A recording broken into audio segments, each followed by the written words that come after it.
Բարև ձեզ։ Հանրային կարծիք թեման մենք այսօր կքննարկենք փիլիսոփայական գիտությունների թեկնածու Հենրիկ Գրիգորյանի եւ մշակութային մարդաբան Աղասի Թադևոսյանի հետ։ Բարև ձեզ։ Հանրային կարծիքը բավական պարադոքսալ երևույթ է։ Այն կրողի տեսանկյունից դեմքի առումով եւ կա եւ չկա, որպես գործոն թվում է թե հանրային կարծիքը պիտի ազդի հանրային օրակարգի ձևավորման վրա, բայց երբեմն ազդում է, երբեմն ոչ, որպես մեխանիզմ դժվար է հասկանալ հանրային կարծիքն է ձևավորում համակեցության նորմերը, կյանքի նորմերը, թե հանրային կարծիք են ձևավորում որոշ ինստիտուտներ եւ ըստ դրա նաեւ համակեցության նորմեր։ Փորձենք պարզել։ Ի վերջո ինչ է հանրային կարծիքը։ Հանրային կարծիքը անհրաժեշտ սոցիալական ինստիտուտ է, առանց որի գոյություն չի կարող ունենալ հասարակությունը, ինչքան էլ պարադոքսալ չթվա առաջի հայացքից։ Հիմա ինչն է պատճառը, որ հասարակությունը իր մեջ պարունակում է տարբեր աստիճաններ, այսինքն տնտեսական, իրավական եւ այլ հարաբերություններ։ Բայց նաեւ շատ կարեւոր տեղ է գրավում հոգեվոր աշխարհը, այսպես կոչված հասարակական գաղափարախոսությունը, որի բաղկացուցիչ մասը հենց այդ հասարակական կարծիքն է։ Որտեղ կարծիքը եթե մենք ասում ենք, մենք խոսում ենք արդեն որ մասին, որ ինչի մասին է խոսքը կարծիքը երբ ասում ենք, արդեն մենտալ, հոգեվոր, հա, մենտալիտետի հետ կապված երևույթի հետ, որը հասարակության մեջ շատ կարևոր դեր է խաղում որպես կարգավորիչ հասարակական հարաբերությունների կարգավորիչ։ Անկախ դրանից, թե ինչքանով այդ մարդիկ, որոնք ենթարկվում են այդ հասարակական կարծիքին, գիտակցում են դրա էությունը կամ ոչ։ Ամբողջ դաստիարակության իմաստը սկսած դպրոցից եւ Մաուգլին դառնում է սոցիալական մարդ կամ սոցիալականացվում է կայանում նրանում որպեսի դու դաստիարակես այդ մարդուն, այսինքն որպեսի ձևավորես հասարակական կարծիքի միջոցով իր վարքագիծը։ Իսկ եթե վարքագիծը խաոտիկ կլինի, հասարակությունը նույնպես կլինի խաոտիկ։ Այսինքն հասարակությունը դա միշտ բալանս է խաոսի եւ կարգի կայունության միջև։ Այդ խաոսի կամ այդ կոսմոսի, ինչպես հին հույներն են ասում, պայքարը լուծում է շատ անգամ այն հաշվին, որ հասարակական կարծիքի միջոցով մենք դաստիարակում ենք մարդկանց համապատասխան վարքագծի։ Հետևաբար առանց հասարակական կարծիքի ոչ մի հասարակություն գոյություն չի կարող ունենա։ Անկախ դրանից ինչ գնահատականներ ենք տալի այդ կարծիքներին։ Այսինքն մոտեցումը էգզիստենցիալ է, ոչ թե սոցիալական, ոչ թե բարոյական, ոչ թե սոցիալ հոգեբանական, կարելի ամբողջ այդ մոտեցումները կիրառել, բայց այն որ ես ասացի դա էգզիստենցիալ անհրաժեշտություն է հասարակության գոյության համար։ Այսինքն միանշանակ է այս դեպքում, որ հասարակական հանրային կարծիք կա։ Այո, հենց այդ է։ Օնտոլոգիական անհրաժեշտություն է դա։ Խնդրեմ, պարոն Թադևոսյան, ձեր կարծիքը։ Այսինքն, եթե կան մարդիկ ապրում են կարծելու միջոցով, հա, այսպես ասենք։ Ամբողջ հարցը նրանն է, թե իրենց կարծիքը ինչի մասին է ինչին է վերաբերվում, չէ՞, շատ կարևոր հարց է, թե ինչի մասին են մարդիկ խոսում, հա, եւ ինչպես է այդ կարծիքը ձևավորվում եւ ինչ դեր է խաղում ինքը մարդկանց կյանքում, հա։ Որպեսզի կարծիք ձևավորվի, մարդիկ պետք է ունենան խոսելու տարածքներ, այսինքն նախ պետք է ունենան անհատական կարծիքներ, ինչ որ խնդիրների շուրջ, իսկ այդ խնդիրը վերաբերվում է գլխավորապես ճիշտի եւ սխալի խնդրին, այսինքն հասարակությունները միշտ մարդիկ քննարկում են, ապրում են կողմնորոշիչներ պետք է ունենան, ինչն է ճիշտ, ինչը սխալ, եւ այդ հարցերի շուրջ են առաջանում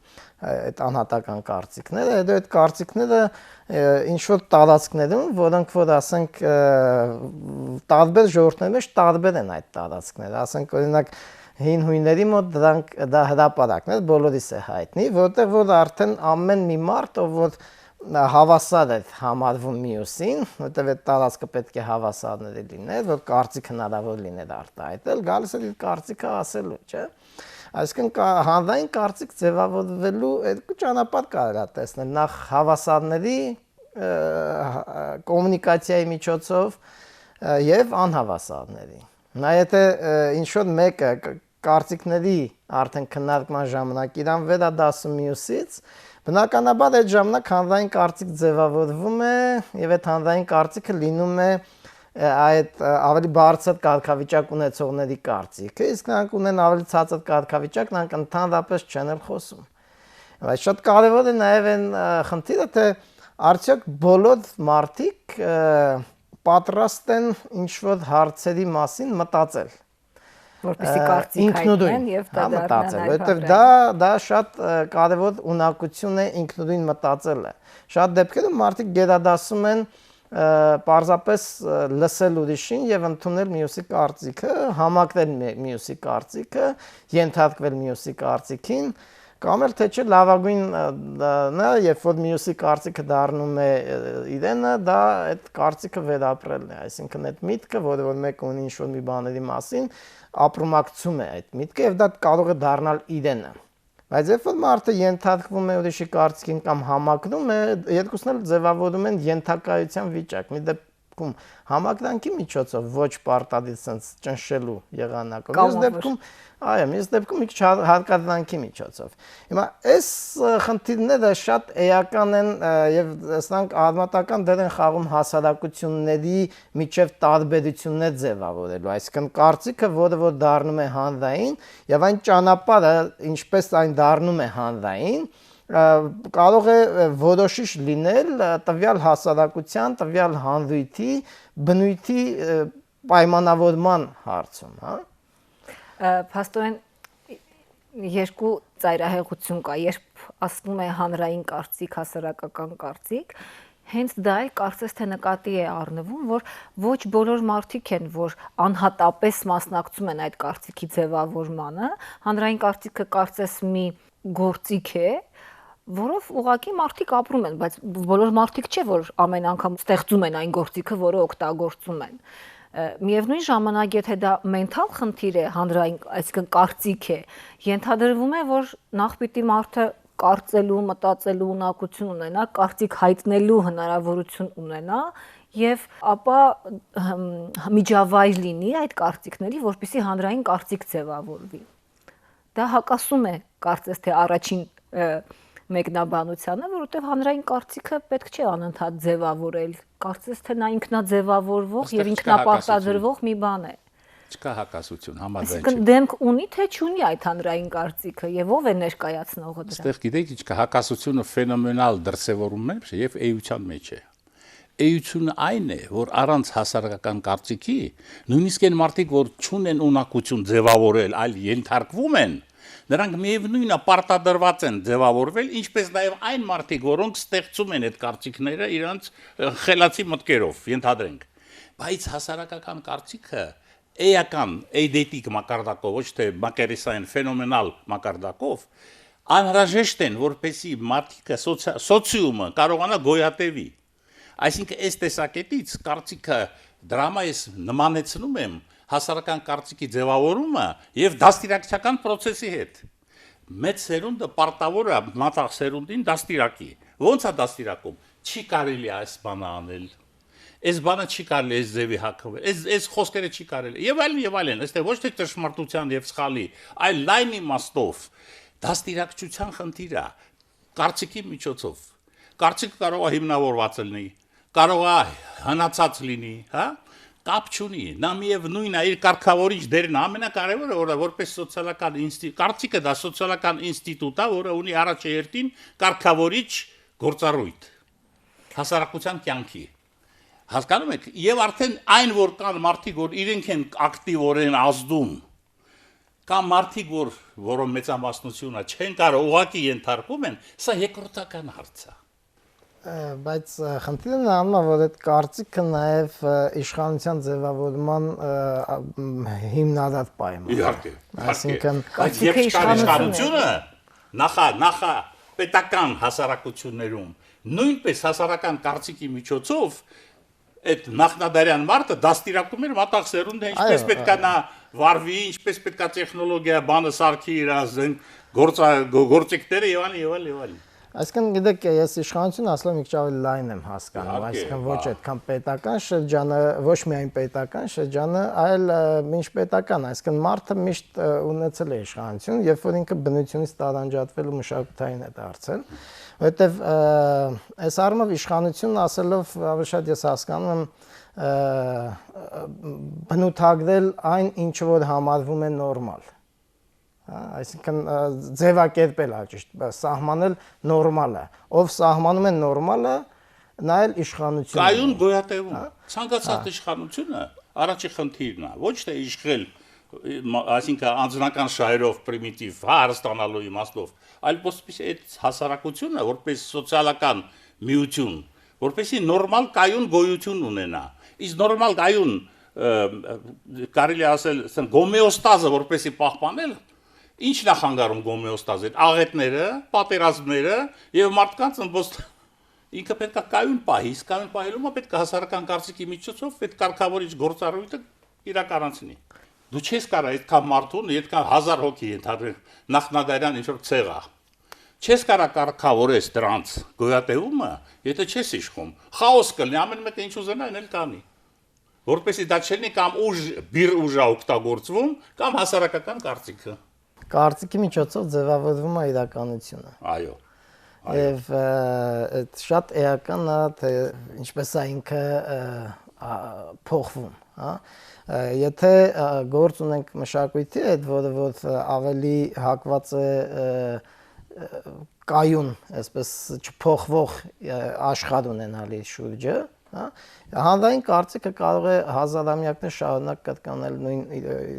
ճշմարտությունները ու իրականություն կառուցել նույնպես ինչպես որ կա, այստեղ վերարտադրվում է նույն կերպ, այսինքն նոր մտքեր, նոր իմաստներ չեն առաջանում։ Սովորաբար այդ ամեն ինչ տեղի անում փակ հասարակություններում, ովքեր որ իրենք փակ են նորույթների առջև, առաջին հերթին նոր իմաստների առջև։ Բայց հասարակության մեջ կարող են առաջանալ, ասենք, խմբեր, ովքեր որ փորձում են այդ իրականությունը նորովի ձևակերպել, եւ այդ նորովի ձևակերպումները առաջացնում են կարող են բան անել, այսպես բազմազանացնել հանրային կարծիքը եւ մի այսպես տոտալ հանրային կարծիքը այդտեղը զիջում է տարբեր զուգահեռ կարծիքների, որոնք որ իրար հետ մրցակցում են իրականությունը ավելի իրականորեն սահմանելու համար, այստեղում իրականությունն է ավելի Սա բարդ հասարակության մասին է խոսքը։ Այո, արդեն ավելի դիֆերենցված հասարակություն։ Որտեղ չկա նախնադարյան կոմունիստական այդ հասարակությունները։ Այսինքն որ խմբային չէ, արդեն որ այդ խմբային փուլից դուրս է եկել, որտեղ որ խմբայինը, որտեղ որ գոյություն մեկ ճշմարտություն, ամեն ինչը արդեն սահմանված է, հաճախ այդ ճշմարտությունը հաստատելու համար եւ վերարտադրելու մարդիկ պարզապես կարիք էլ չեն ունենում սեփական կարծիքը հայտնել, այլ հղում են ինչ որ հեղինակությունների։ Կարող է այդ հեղինակությունը գերբնական ծագում ունենա, այսինքն աստվածային ուժեր, կարող է այդ հեղինակությունը լինի շատ տենց ավտորիտար մի մարդ, հա, որը որ ուժ ունի այդտեղ եւ համոզել է բոլորին, որ ինքը գիտի ինչն է ճշմարտությունը եւ ինչն է իրական։ Եվ իր իրականությունը ինքը վերարտադրում է ինչի համար, որտեղ գլխավորապես այդ իրականության մեջ է, որ ինքը կարող է իր իշխանությունը վերարտադրել։ Եթե հայտնում են մարդիկ, ովքեր որ փոխում են իրականության մեկնաբանությունը, սասանվում է իր իշխանությունը, այսինքն իշխանության մրցակցություն է առաջանում։ Այդ հարցին կարելի է ուրիշ տեղից մոտենալ։ Օրինակ, տեսեք, ամբողջ պայքարը ԶԼՄ-ների վերաբերյալ, չէ՞։ Ինչի է գալի։ Ինչի ԶԼՄ-ներին շատ անգամ ճնշում են, փագում են, հա, չեն թույլ տալի, արգելում են, ինչու, որտեղ դրանք ձևակերպում են հասարակական կարծիքը, որը կարող է կամ օգուտ տա իշխանության շահերին, համահունչ լինի, կամ էլ վնաս տա։ Ուրեմն տեսեք ինչ կարևոր դեր ունի հասարակական կարծիքը, որը չի կարելի է նեղ հոգեբանական կամ նեղ իմաստով մեկնաբանել։ Սա կարևորագույն կյանքն է։ Ի վերջո ամբողջ գաղափարախոսությունները հիմնված են հասարակական կարծիքի վրա։ Որպես առաջի հարկ, ասենք ասենք, ենթագիտակցության։ Եթե այդպես է, կարելի է ասել, որ հասարակական կարծիքը նաև լուրջ ռեսուրս է։ Իհարկե։ Եվ շատ կարևոր է, թե ինչպես է կառավարվում, տնօրինվում, օգտագործվում այդ ռեսուրսը։ Ինչ է տեղի ունենում, երբ հանրային կարծիքին որպես ռեսուրս անդրադառնում է, ենթադրենք, քաղաքական համակարգը։ Պարտադիր չէ դա լինի բացասական իմաստով։ Քաղաքական ինստիտուտները կարող են եւ հողում անել եւ հիշել հանրային կարծիքի մասին, ինչպես ասում են, որովհետեւ շատ հաճախ ասվում է, որ ենթադրենք հանրությունը պահանջում է, հանրությունը կարծում է, ով կարող է խոսել հանրային կարծիքի անունից։ Դեք հենց հանրային կարծիքի ձևավորման process-ը եւ այն տարածքները, որտեղ ձևավորվում են այդպիսի փոխանակվում են կարծիքներ եւ վերջին հաշվով ձևավորվում է այդ կարծիքը, որ ներկայացվում է որպես հանրության կարծիք, դրանք քաղաքական տարածքներ են։ Դրանք հենց այն տարածքներն են, որտեղ որ ձևավորվում է քաղաքականությունը, որտեղ քաղաքականության process-ը ինքը հենց կարծիքի ձևավորման process է առաջին հերթին, հա։ Եվ այդ տարածքներում է, որ ի հայտ է գալիս մարդու անունից խոսալու ֆենոմենը, հա, երևույթը։ Մարդը խոսում է ինքը իր անունից, այլ ոչ թե ինչ որ իրենից դուրս բաների անունից։ Այդ ժամանակ, երբ որ մարդը խոսում է ինքը իր անունից, տեղի է ունենում խոսքի փոխանակություն, եւ այդ խոսքի փոխանակությունը ռացիոնալ փաստարկի հիմքի վրա է տեղի ունենում։ Այսինքն, որովհետեւ խոսքը այն է, երբ որ դու փաստարկում ես ռացիոնալ կերպով քո ասելիքը։ Եթե դու չես փաստարկում, դա խոսք չի կարող լինել։ Դա կարող է լինել ուրիշի խոսքը, դա չի կարող լինել քո խոսքը, հա։ Հիմա որովհետեւ այդ խոսքը փոխանակվի, անհրաժեշտ է որ այդ տարածքում որոշակի կանոններ գործեն։ Եվ այդ կանոնների համար արդեն գնում է առաջին հերթին խոսքը փոխանակելուց առաջ պայմանավորվածությունների համակարգ է ձևավորվում, թե ինչ միջավայրում մենք պետք է փոխանակենք մեր խոսքը։ Եվ հենց այդ միջավայրի շուրջ համաձայնության գալու process-ը նույնպես քաղաքական process է, հա։ Հիմա ասենք տեսեք նույն դեմոկրատական համակարգը կամ ավտորիտար համակարգը, դա հենց ինչով են տարբերվում։ Դեմոկրատական համակարգը այն համակարգն է, որը գոնե տեսականորեն ասում է, որ բոլոր մարդկանց ինքը հնարավորություն է ընձեռում մի մեխանիզմ ձևավորելու միջոցով, որովհետեւ իրենք իրենց կարծիքները ներկայացնեն այն հանրային տարածքում, որտեղ վերջին հաշվով ձևավորվում է այն խոսքը, այն պայմանը, օրենքը, չէ, որի մեջ մենք ապրելու ենք բոլորս։ Իսկ կան օրենքներ, որոնք որ այդ եղանակով չեն ձևավորվում, այլ ինչ որ մեկը որոշում է, որ ճիշտը դա է ու այսպես պետք է ապրեն բոլորը եւ ինքն է ստեղծում այդ օրենքը։ Այնտեղ էլ կարծիք ձևավորման տարածքները ուրիշ են։ Այնտեղ ասենք չկա այդպիսի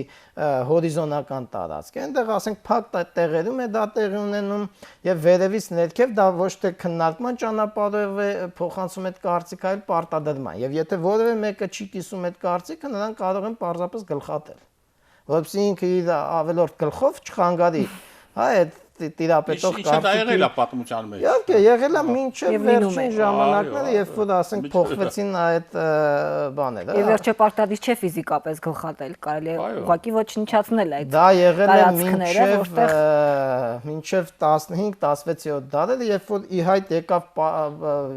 արևմտյան աշխարհում, եվրոպական քաղաքակրթությունում արդեն նախադեպեր, երբ որ մարդիկ դուրս եկան եւ սկսեցին իրենց անունից խոսել։ Սկսեցին խոսել, թե արդյոք երկիրը պատտվում է արեգակի շուրջ, թե արեգակն է պատտվում երկրի շուրջ, սկսեցին կասկածի տակ դնել այն ճշմարտությունները, դոգմատիկ ճշմարտությունները, որոնք մինչև այդ ստեղծել էին բացարձակ իշխանություններ։ Եվ հենց այդտեղից բացարձակ իշխանությունները սկսեցին քանդվել։ Հենց առաջ եկան մարդիկ, ովքեր կասկածի տակ դեցին այդ բացարձակ կարծիքը, տեսեք, ի հայտ եկավ միապետության ճգնաժամը եւ խնդիր առաջացավ փոխել քաղաքական կառավարման ձևը, որտեղ արդեն մարդիկ համաձայն չէին այդ իրականությանը եւ այն ճշմարտություններին, որոնք ձևավորում են այդ իրականությունը։ Իրենք արդեն նոր ճշմարտություններ էին առաջարկում էին նաեւ չբացարձականացնել ճշմարտությունները, որպեսզի հնարավոր լինի հասարակ կարծիքը նախ դինամիկ կերպով զարգացնել, կարծիքի դինամիկ կերպով զարգացումն էլ բերում է հասարակության զարգացման։ Որտեւ եթե դու չունես կարծիք իրականության մասին, աշխարհի մասին, երևույթների մասին քո շրջապատող, դա միշտ նույնն է, դու չես կարող զարգանալ։ Դու խնդիր չես առաջացնում քո իմաստին, քո բովանդակություններին, որ դու ստեղծում ես, դրանց ֆորմաներ տաս, դրանք առարկայացնես, որտեւ այն առարկայական մշակույթները, որոնք որ երևույթները, որոնք որ այսօր մեր կյանքում կան, տեսախցիկներ եւ այլ, դրանք ընդհանրապես եղած մտքերի առարկայացումն են, հա, այդ դրա համար է տեղի ունենում այդ գլոբալ փոփոխությունը աշխարհում, որտեղ կարծիքի ձևավորման մեխանիզմը փոխվեց աշխարհում։ Դրա համար է քաղաքական համակարգերը փոխվեցին։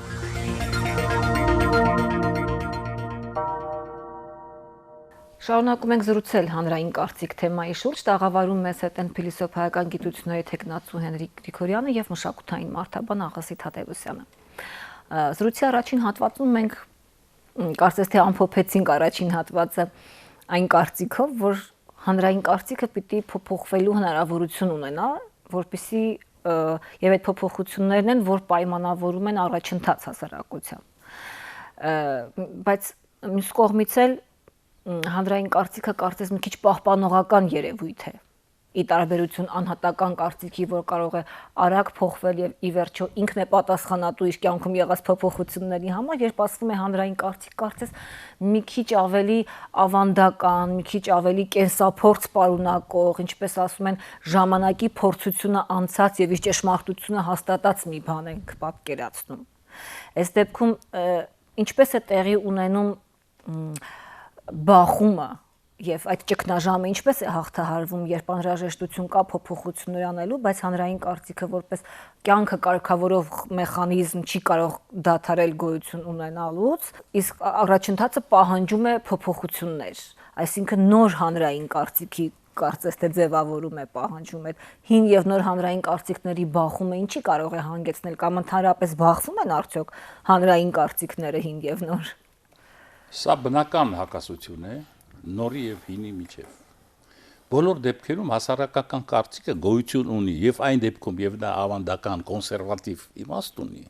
եւ նույնիսկ խանգարում է զարգացման։ Եվ այդ դեպքում երբ պետք է նպաստի զարգացման եւ այստեղ հակասությունը շատ ճիշտ նկատեցիք, բայց սա բնական հակասություն, ինչի Հեգելը շատ սիրում էր այդ թեման եւ շատ բան ունի գրած այստեղ, թե ինչպես նոր հասարակական կարծիքը մտնում է հակասության մեջ ավանդական հին կարծիքի մեջ, երկուսն էլ անհրաժեշտ են։ Չէ՞։ Հիմա եթե մենք կոնկրետացնենք վերացական փիլիսոփայական այդ քննարկումը,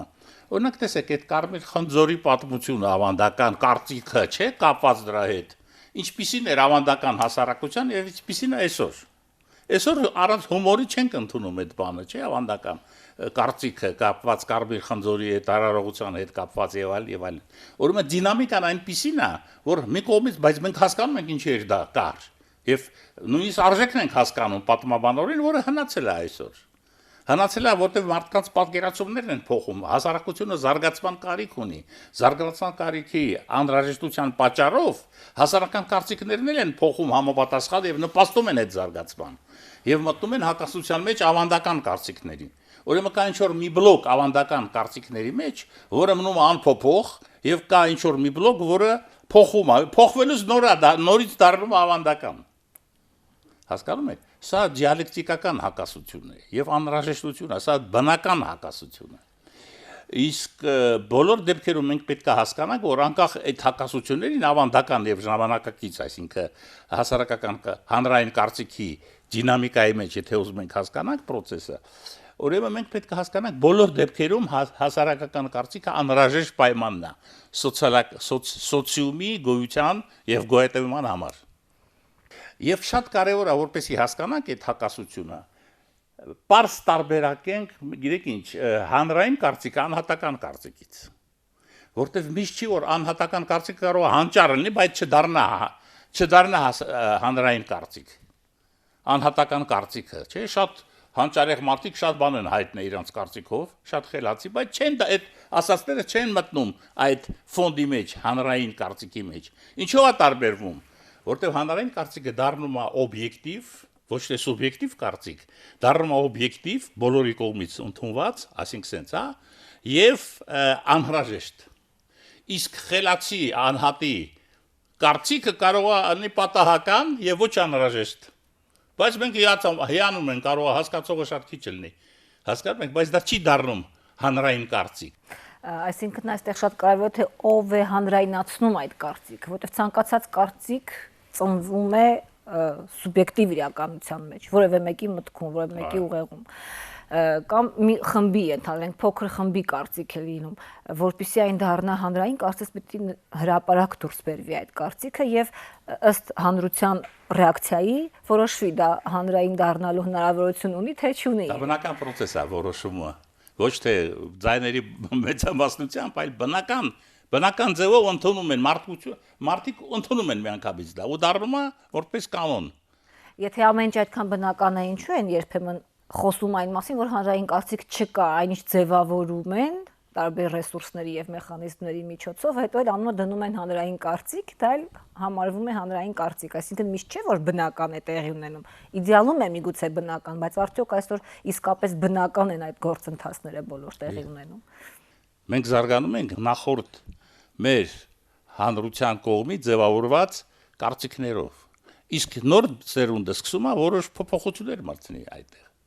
Հասկանում եք։ Դա շոշափելի չի իհարկե, դա պլատոնական ինչ-որ ընդհանուր գաղափարներ է, որ շոշափելի չեն, բայց շատ չի նշանակում, որ դրանք գոյություն չունեն։ Խնդրեմ։ Իմ կարծիքով այդ դուք հարցադրում ադեցիք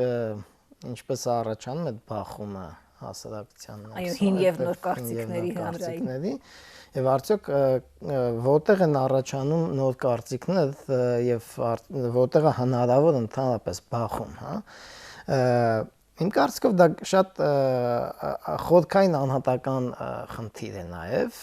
գալիս է այդ անհատներից, կան ըստ էության, եթե շատ լայն խմբավորենք,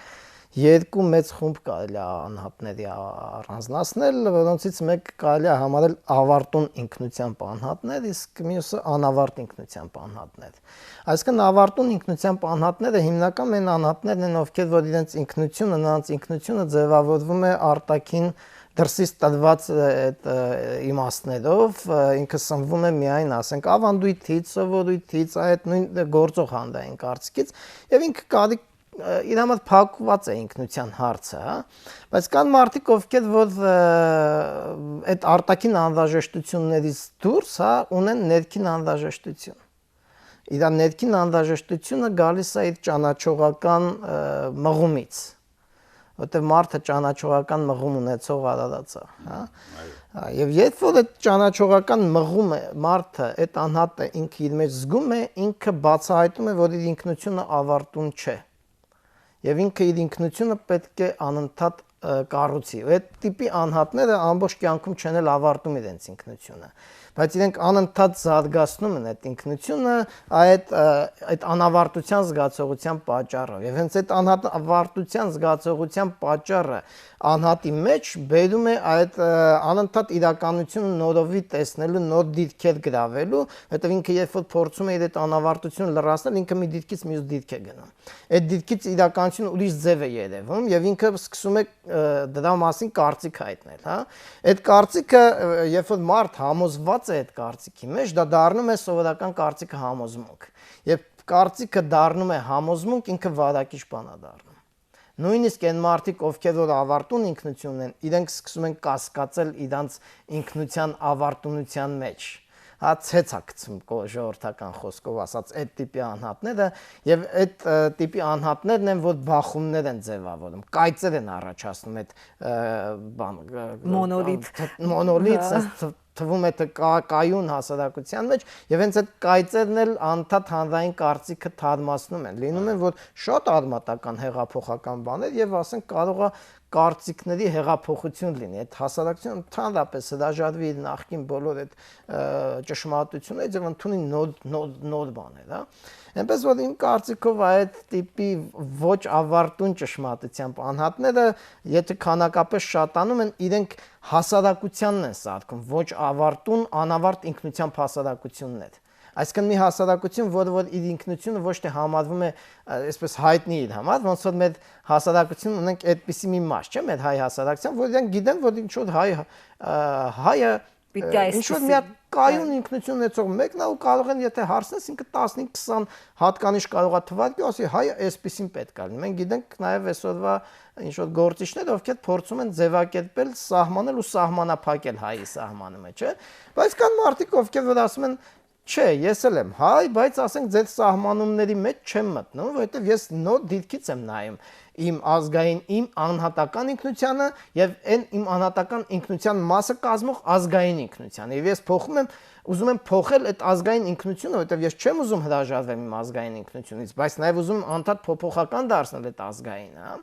Եվ այստեղ է, որ այդ տիպի անհատների քանակը փոխում է ընդհանրապես հասարակությունը եւ հասարակությունը կարիք է ունենում ոչ միայն այսպես կարճած մնալ հին այդ իր կարծիքից, այլ ընդհակառակը անդադ նորություն մտցնել իր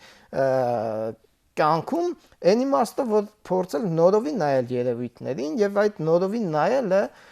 նոր դիրքը անդադ փոխելը դա հանրային կարծիքի փոփոխություն է եւ այստեղ է որ ասենք տարբերվում են շատ հասարակությունները միտեղ հանրային կարծիքը սպանում է մարդուն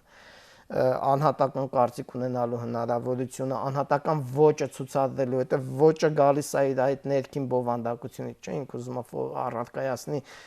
գործողության միջոցով կամ իր ասենք թեկուզ արտաքին տեսքի միջոցով, չէ՞։ Իսկ մի ուրիշ տեղում ընդհակառակը այդ անհատականությունը ողջունվում է, մարդիկ տեսնում ու վերցնում են, ոչ թե տեսնում են ու ուզում են քարկոծել, հա, ուզում են սպանել, որովհետև վախենում են, որ այդ անավարտ ինքնությունը կարող է իրանց ավարտունությունը ասենց խարխլի ու իրանք կարող է կյանքում ինչ որ անապահովության մեջ հայտնվեն, որովհետև իրենց համար ավարտունությունն է ապահովությունը, հա, իսկ մյուսի համար ապահովության խնդիր չի արդեն, ճանաչողության խնդիր է, իր ներքին մարդուն զարգացնելու խնդիր է եւ ինքը այդ անդադ այդ ստեղծագործական ճիգից ստանում է մեծագույն հաճույք, հա, այս տարբերությունները կան, դրանք շատ էականորեն ազդում են հանրային կարծիքի վրա։ Փաստորեն դուք նշում եք հանրային կարծիքի փոփոխության կամ այսպես էվոլյուցիոն բնական եղանակը, երբ մարդիկ են հայտնվում հանրության մեջ, ինքնության այլ գիտակցությամբ, ճանաչողական այլ ձգտումներով եւ այլն, բայց հաճախ շեշտվում է, որ հանրային կարծիքի փոփոխությունը կարող է լինել ինստիտուցիոնալ եղանակով, այսինքն ենթադրենք էլիտաների միջոցով, տարբեր համակարգերի միջոցով, որոնք գիտակցված գնում են հանրային կարծիքի փոփոխության, ենթադրենք մեջտեղից հանելով հնացած ավանդական կարծիքները կյանքի տարբեր ձևերի հարաբերությունների, փոխհարաբերությունների մասին եւ վերևից միջամտում են, կարգավորում են եւ լեգիտիմացնում են, որն է ճիշտ, որը սխալ։ Սա մի կողմից թվում է ավելի արդյունավետ, որովհետեւ ձեր ասած եղանակը միգուցե ավելի հրապուրիչ է եւ հետաքրքիր է, բայց կարող է կորուստները լինեն, բախումները շատ մեծ լինեն, կայծերի, ձեր ասած կայծերը հրդեհներ առաջացնեն, իսկ էլիտաների միջոցով ձևավորվող հանրային կարծիքը կամ կարգավորվող, այսպես, հանրային կարծիքը ավելի կայուն զարգացում է ապահովում, ենթադրվում է։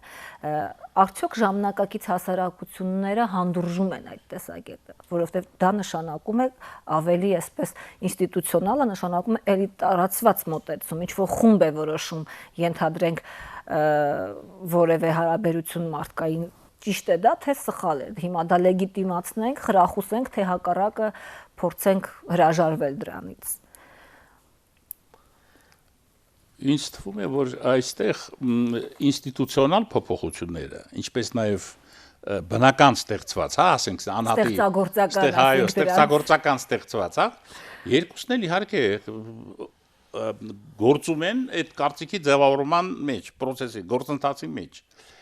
Եվ ասել որն է ավելի արդյունավետ, իհարկե ինստիտուցիոնալը երևի ավելի արդյունավետ է, որտեղ էլիտան օգտագործում է բոլոր միջոցները, ռեսուրսները, իսկ անհատը իր հանճար միտքն է ասում, որը իմիջիայլոց պետք է անպայման ընդունվի։ Ես արդեն ասեցի, որ շատ միշտ չի, որ իր հանճար միտքը, ճիշտ միտքը կամ կապված էթնիկական այդ identity-ը, ոնց է, ինքնության հետ, նա միշտ չի որ ընդունվում է, նա պետք է ընդունվի, ամենակարևոր կատեգորիան ըստ է, այդ ուրիշները պետք է ընդունի, ուրիշը, ամփոփված ուրիշը պետք է ընդունի այդ կարծիքը, նոր դա դառնում է հանրային, դա չի դառնա հանրային, նա կմնա անհատի հանճարեղ միտքը, ենթադրենք, կամ կարծիքը, իսկ ինստիտուցիոնալ փոփոխությունների ժամանակ իհարկե հնարավորությունները ամենաշատը, որտեղ ամբողջ համակարգը, ԶԼՄ-ները բան սկսում են աշխատել այդ process-ի վրա։ Հիմա դուք ոնց եք կարծում, մեր հաղորդումը կապ ունի ես, որ այո ոչի հետ, կարծիք ձևավորման հետ, հանրային եւ անհատի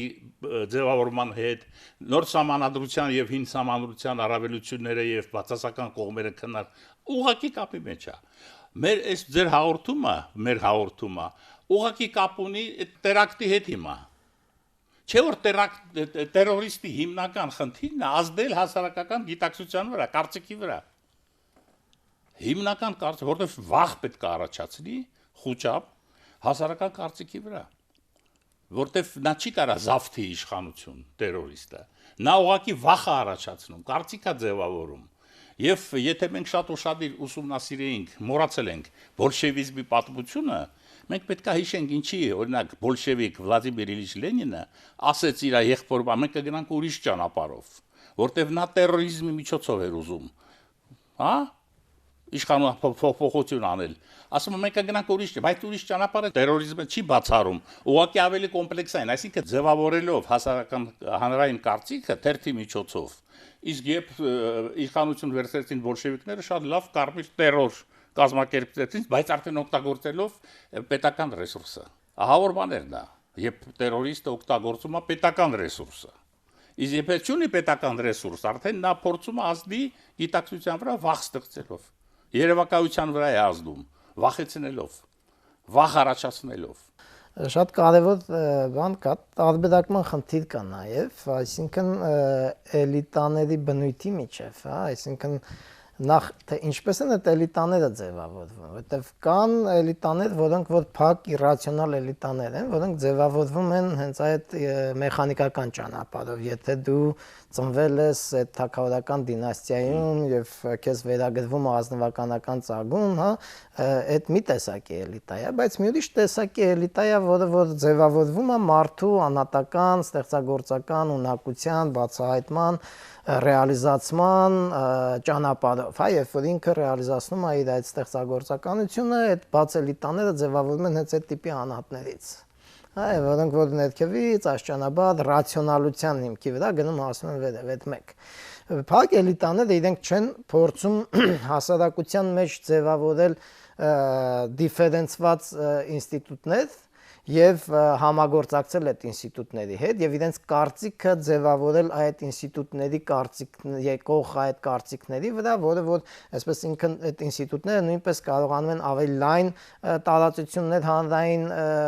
ներգրավել կարծիքի ձևավորման process եւ ստացվում է որ իրոք այդ փակ էլիտաները վերևից ասենք իշխանը որոշում է ինչպես ասենք Քաժնազարը ասում է չէ արևը ես ուզում եմ ծագի արևմուտքից եւ արևելքից եւ մայր մտնի արևմուտքում չէ ինքը այդ տիպի էլիտա է եւ մենք այսօր ունենք այդ տիպի էլիտա երբ որ լսում ես այս մեր գեներալների չգիտեմ ինչերի սրիսները տեսնում եք որ իրենք շատ այդ տիպի բաներ են էլի այդ հին այդ մինչ մոդեռն շրջանի այդ ագրարային շրջանի էլիտաներն են Քաշնազարները հա այդ բաներ էլի երկնքից են ընկել էլի sense բախտի ճակատագրի ֆենոմենը շատ էական է իրանց համար բայց եթե ինք ճակատագրի բերումով չծնվեր ինչ որ այդտեղ կամ չհայտնվեր այդտեղ ինքը չէ դառնա էլիտա հա որովհետև ինքը չունի այդ անհատական հարստությունը հա որը բնական զարգացման հա իսկ այդ բաց էլիտաները որոնք այդ ճանապարհով ձևավորվում են իրենք հասարակության մեջ նաև շատ տարբեր ինստիտուտների հետ են պատրաստ համագործակցել։ Իրենք շատ դեպքերում իրենց կարծիքը չեն ներկայացնում։ Իրենք ընդամենը դառնում են գործող համալսարանների, հետազոտական ինստիտուտների, չգիտեմ, տարբեր տեսակի դեբատներից, կաղված կարծիքների ներկայացնող։ Սովորաբար այդ տիպի հասարակություններում իշխանությունը ինքը դիֆերենցված այդ ինստիտուցիոնալ համակարգի կարծիքները իրացնողն է։ Հա ինքը այտենց ավտորիտար կարծիք օրինող չի բայց իհարկե իշխանությունը նաև փորձում է ազդել իրականության վրա հանրային կարծիքի ինչ որ գործող այդ իրականության մեջ նոր տիպի իրականություններ կառուցելու ճանապարհը։ Այո, իվերջի բոլոր կարծիքները չի եւ այդ ժամանակ շատ sense հմուտ ձևով օգտագործվում է ստատիստիկական վիճակագրական սոցիոլոգիան։ Երբ որ ինչ որ sense վերցնում են որին ոչ ոք չի արել քանակի թվի մարդիկ, չէ, եւ իրենք հարցում են անում, եւ իրենք ասում են, որ այսքան մարդ կարծում է այսպես, հա, ու դու լսում ես մի բան, որը որ թվում է իրականություն է, այնպես մի հատ թիվ են ասում 60% այսպես է կարծում, չէ, բան, այսինքն իրենք իրականության մեջ նոր մի հատ իրականություն են կառուցում, որը մանիպուլացնում է գործող իրականությունը։ Եվ դրա համար սոցիոլոգիան հիմնականում իշխանության ձեռի գործիք է։ Վոլտերը գիտեք ինչպես էր ձեռարում այդ սոցիոլոգիան։ Ասում է այդ ըստ սոցիոլոգիա ես այսօր մի հավ եմ կերել, իսկ հարևանս քաղցած է մնացել, ըստ այդ սոցիոլոգիայի մենք քեզ հավ ենք կերել։ Հասկանում եք, այսինքն ճշմարտության արդյունքը շատ կասկածելի է այս վիճակագրը, բայց որոշ չափերում պրակտիկ նշանակություն ունի իհարկե, ինչի մասը։ Այսինքն եթե մի կողմից կասկածի տակ կարելի է դնել այդ սոցիոլոգիան վիճակագրական առումով այդ անհեթեթության հասնող երբեմն Վոլտեր օրինակով բերած, բայց միևնույն ժամանակ էլ եթե բաց հասարակություն է եւ բացելի տաների հետ գործ ունենք, այսինքն ընդունված տերմինով ասած ժողովրդավարական պետության հետ գործ ունենք, ապա պետական համակարգը իշխանությունը պիտի ռեալիզացնի հանրային կարծիքը, բայց դա կարող է հանգեցնել ծայրահեղության, որովհետև կարող է իսկապես ընդհանրենք մեծամասնությունը այդ պահին ուզում է կառուցել մի իրականություն, որը կարող է շատ վտանգավոր լինել եւ երկարաժամկետ հեռանկարում այդքան էլ առաջընթաց չապահովել։ Այս դեպքում ո՞րն է ժողովրդավարական պետության մեջ պետական համակարգի անելիքը, որ հանրային կարծիքը լեգիտիմացնել եւ ռեալիզացնել, եւ ինչպես է տարբերվում համակարգը ժողովրդավարական կամ ոչ այդ տեսանկյունից, որքանով լսել հանրության ձայնը, ինչպես ասում են, եւ լսելուց հետո ինչպես վարվել։ Դուք եթե կարելի է առաջին պատասխանս հարցին։ Իմ կարծիքով առաջին հերթին խնդիրը կարծիք հայտնելու ունակությունը հասարակության մեջ զարգացնելու խնդիր կա, եթե դա իրոք ժողովրդավարական հասարակություն է, իսկ դա նշանակում է, որ առաջին հերթին պետք է գլխավոր կարողություն տրվի կրթական համակարգերին, որտեղ որ ձևավորվում են անհատներ, ովքեր որ կարող են կարծիք հայտնել, որից հետո նոր այդ անհատական մակարդակում կարծիք հայտնելու ունակության հիմքի վրա կարող է հասարակությունը ինքը ընդհանրապես հանրային կարծիքի ձևավորմանը մասնակից դառնալ, հասարակության տարբեր խավեր մասնակից դառնան, որովհետև ըստ էության ժողովրդավարական համակարգի նպատակը հանրության ռեսուրսը մաքսիմալ արդյունավետ կերպով օգտագործելուն պետք է ուղղված լինի։ Իսկ հանրության ռեսուրսը հիմնականում ամենակարևոր ռեսուրսը դա հենց այդ մտածելու ունակությունն է։ Այսինքն մենք կարծիք ասելով մի քիչ շատ կարող է պարզանակ ենք հասկանում, որ դա այդ դրսի այդ հանրային կարծիքն է, որը մեկին ասում է երկար մազը վատ է կամ տղեն պետքա, չգիտեմ, կանաչ շալվար չհագնի կամ աղջիկը պետքա այսպես լինի, դա ընդհանրապես առօրյականությունում երևացող հանրային կարծիքն է, բայց հանրային կարծիքը շատ դիֆերենցված է ժամանակակից հասարակություններում, հա, ինքը ամեն ոլորտում կա, կա տնտեսության ոլորտում, կա, ասենք, քաղաքականության ոլորտում, գիտության ոլորտում, այո, եւ այստեղ շատ գալիս է պետության խնդիրը նրանում, որ ինքը պետք է խրախուսի այդ կարծիքի դինամիկ զարգացմանը,